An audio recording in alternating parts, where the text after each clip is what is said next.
everyone. Se la pasa Samahan niyo po diciendo ako que soy magluluto mala, tayo porque no ng me aguanto sarsyado navegando. Así vienes a mi cama, simple recipe ulit, Mami, mga kama. kagrasa, lutong bahay, and budget friendly. mi cama. So, nagpaulit po ako ng kawali, nilagyan rin po natin ng and nagigisa po tayo ng luya, sibuyas, at bawang. Nilunak po ang luya. Pag po lumabas na yung aroma, isunod na po natin yung sibuyas at then ilagay na rin po natin A mi ang cama. lutuin po natin ng maigi ang kamatis para hindi magiging mapanis at sila.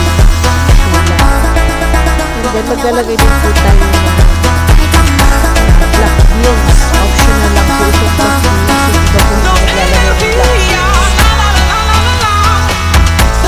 sa kanilang sarsyadong isda. Ngayon maglagay po tayo ng tubig. Napinto ko na po yung ating isda. Pinirito ko na po siya kanina. Pinto na po natin siya. Ilito na po natin siya kanina. So, naglagay po tayo ng asin, salt and pepper to taste. Hindi po nakita sa video yung pepper. Pasensya na.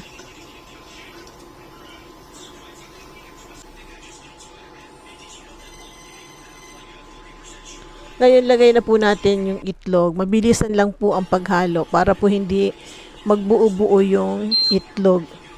And ganyan naman po ilagay na natin yung galunggong, piniritong galunggong. So, eto na po yung ating sarsyadong galunggong. Sana po nagustuhan nyo ang video na to at kung nagustuhan nyo po, huwag kalimutang mag-like, share, comment, and follow. See you again on my next video. Bye!